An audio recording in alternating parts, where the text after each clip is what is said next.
Alors, bonjour à tous et à toutes qui, par le biais de YouTube ou le biais de Facebook, se joignent ce matin, le 13 février 2022, à l'Assemblée chrétienne qui se trouve sur l'île Jésus, Laval, Québec.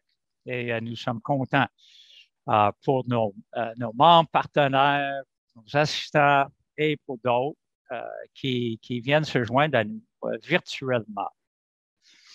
Alors aujourd'hui, notre Église termine une semaine de prière et de jeûne. 3 fois par année, nous mettons plus de temps à part afin de chercher ensemble notre Dieu trinitaire, afin de grandir ensemble en tant que disciples de Jésus et afin de nous remplir ensemble pour continuer notre témoignage à nos proches. Et le thème de cette semaine, pour vous informer, ceux qui ne font pas partie euh, de notre assemblée, notre thème était Ensemble, avançons dans la course qui nous est proposée. Ensemble, avançons dans la course qui nous est proposée. Et ce thème est basé sur Hébreux, chapitre 12, le premier verset. Alors, ce matin, j'aimerais clôturer notre semaine en vous partageant une méditation, une réflexion qui va nous préparer à prendre ensemble le repas du Seigneur. Et le titre de ma réflexion aujourd'hui, nous pourrions avancer dans notre course, même en étant arrêtés. Nous pourrions avancer dans notre course, même en étant arrêtés. À mon avis, Jésus nous donne un exemple hors pair d'une personne qui avance dans la course qui lui est proposée. Et même en étant le Fils de Dieu, Jésus fait sa course ensemble avec ses disciples. Il n'avance pas seul. Nous voyons que dès son baptême par Jean dans la rivière Jourdain, jusqu'à son entrée humble à Jérusalem, lorsque la foule l'accueille avec des cris de joie et des louanges, on voit que la course de Jésus est surtout une course de mouvement et de déplacement et d'action et de miracles et d'enseignement. Dans ces 3 ans de mission, il prend du temps seul avec le Père. Oui, il le fait. Il prend aussi du temps seul avec ses disciples et avec ses amis comme Marie et Marthe et Lazare. Mais franchement, quand on lit comme faut le Nouveau Testament, à part le temps que Jésus dort, sa course de vie, son parcours de vie est rempli de mouvements et d'actions presque constants. En fait, l'Évangile de Marc nous dit qu'une fois, et je cite Marc chapitre 3, verset 20, une fois, une grande foule se rassemble de nouveau. Alors Jésus et ses disciples n'ont même pas le temps de manger. Ça, c'est une course remplie. C'est évident. Une course remplie et occupée. Cependant, en lisant des évangiles qui nous décrivent la vie, la mort, la résurrection de Jésus, il est tout à fait clair que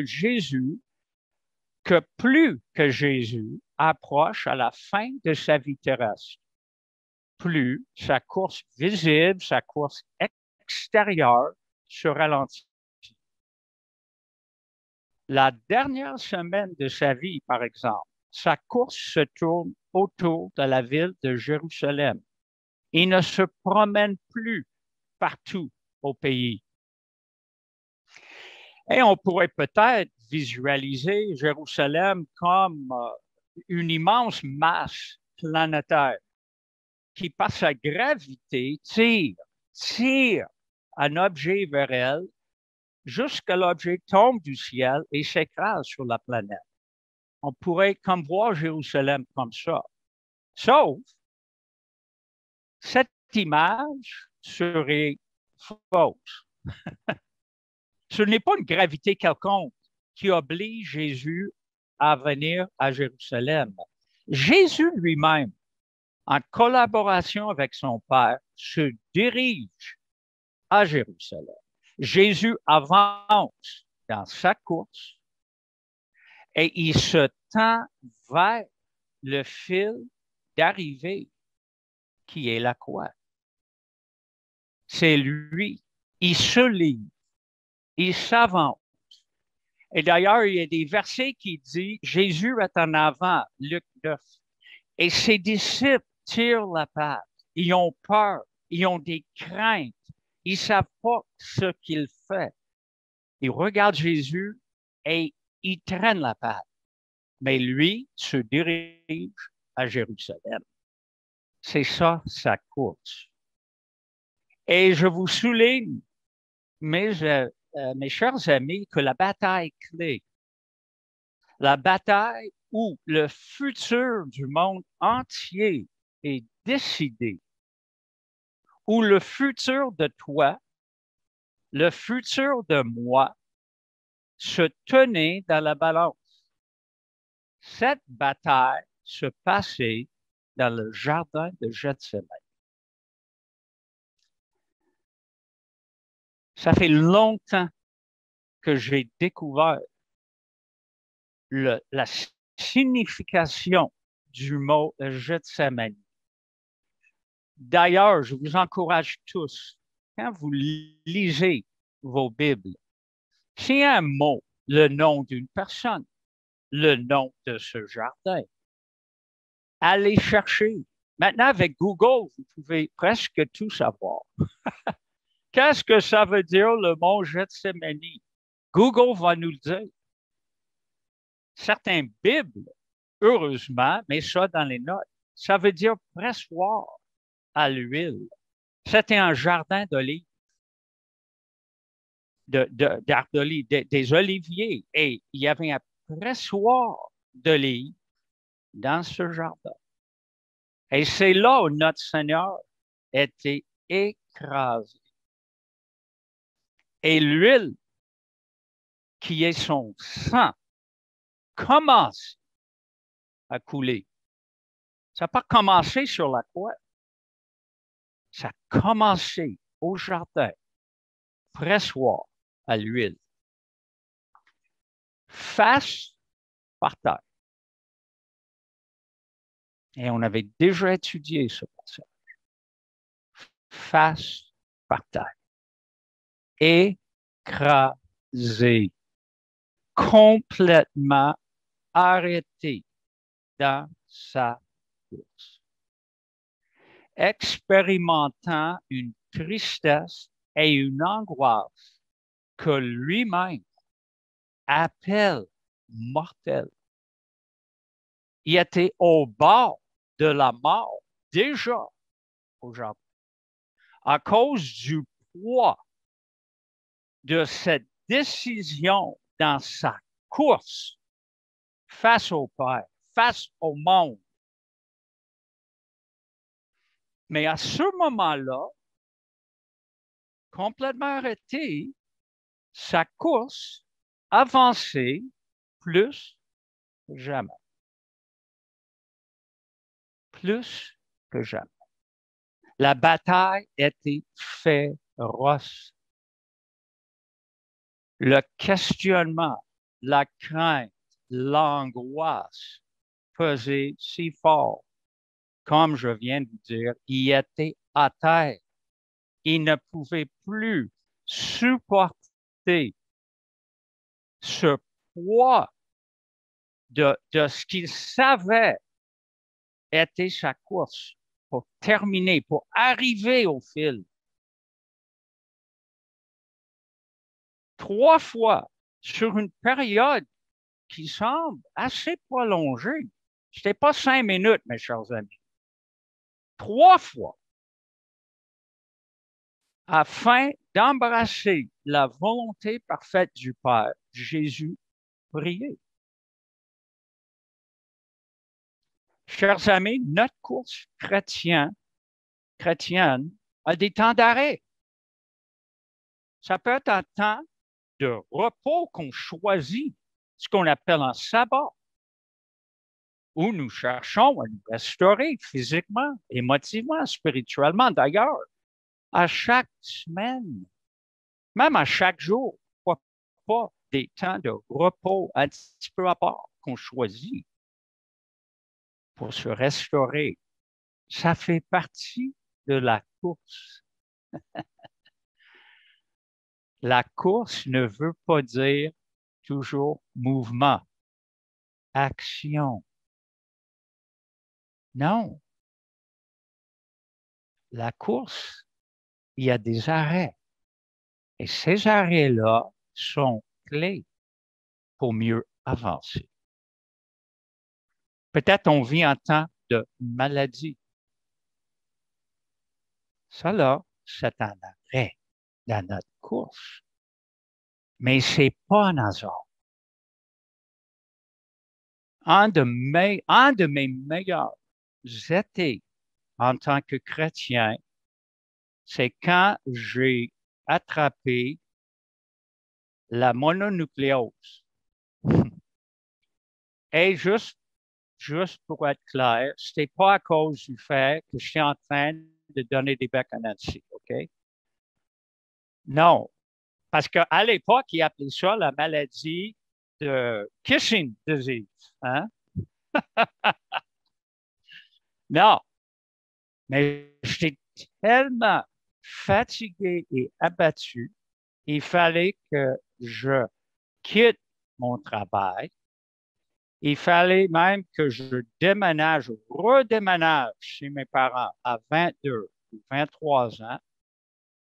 Et pendant 3 mois, durant tout un été, j'ai essayé de reprendre vie. 2 ans, je peinturais des choses pour mon père. Et plusieurs heures, chaque journée, j'ai étudié la vie de Jésus. Et je vous dis que les versets que j'ai mémorisés et que les temps seuls que j'ai passés avec Dieu, ce temps-là a changé ma vie.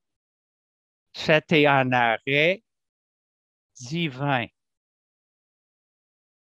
Divin. La clé dans cette vie-ci, c'est de vivre toutes nos circonstances, nos événements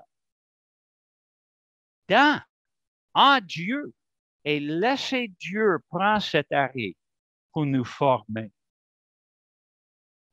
Peut-être nous vivons un temps d'épreuve personnelle, conjugale, familiale. Vous vous êtes arrêté. N'ayez pas peur. Tournez-vous vers Dieu, comme Jésus a fait. Si c'est nécessaire, mettez-vous à terre, ou même pas nécessaire. Il y a des temps dans ma vie chrétienne où j'étais face par terre. Je n'en pouvais plus. Jésus nous relève. Alors, gloire à Dieu que nous, on ne va jamais être appelés à supporter le péché du monde. Mais je vous assure que ces temps d'arrêt, soit les temps que nous prenons nous-mêmes, ou les temps qui nous sont imposés, des temps d'arrêt imposés, dans tout cela, nous pouvons, entre guillemets, avancer. C'est une avance intérieure. C'est une avance, une croissance de maturité dans nos émotions, dans notre pensée, dans notre compréhension de Dieu et de la vie chrétienne. et ils sont jamais à rejeter et n'essayez jamais de fuir ou de les rejeter. Le Seigneur est au contrôle et il veut nous travailler. Et c'est sûr que peut-être, comme Jésus, ces arrêts, cet arrêt que tu vis peut être un temps décisionnel où tu es face à une croisée de chemin. Jésus était face à une croisée de chemin qui allait avoir des conséquences éternelles. Alors, encore une fois, son expérience est plus grande et plus importante que la nôtre, mais des fois, face par terre, Dieu nous donne un chemin. Nous sommes face à un choix, à une croisée des chemins, et Dieu nous dirige. Et nous nous levons et on avance. Encore extérieurement, en agissant, en parlant, en marchant. Alors, peut-être le titre de la réflexion, ou bien le titre que je vous ai donné, c'est nous pourrions avancer dans notre course même en étant arrêtés. Mais peut-être je devrais dire, afin de bien avancer dans notre course, nous devons vivre des arrêts. C'est probablement plus vrai. Pas que nous pourrions avancer dans notre course en étant arrêtés. C'est vrai. Mais afin de bien avancer dans notre course, nous devons vivre des temps d'arrêt. Alors, Jésus a pris le temps nécessaire. Il est campé, prosterné devant le Père. Et lorsqu'il s'est levé, sa course était clairement tracée devant lui. Chers amis, sans l'arrêt au jardin où Jésus était pressé comme une olive, sa mort à la croix ne serait jamais réalisée. Ça, c'est biblique. Maintenant, pour terminer, et je vais dire quoi faire avant, et après, on va terminer l'enregistrement et on va le faire avant qu'on prenne le repas. Mais c'est ça ce que je dis aux gens qui écoutent et qui voient et à nous autres. Maintenant, plaçons-nous devant Jésus, devant le Père. Arrêtons-nous. Glorifions Jésus pour son arrêt dans le jardin et pour l'accomplissement de sa course terrestre sur la croix. Et prions que le Saint-Esprit nous fasse voir les prochains pas dans notre course 2022, après la semaine de pluie. Comment dirige le Saint-Esprit dans ta vie, dans ma vie? Voilà la méditation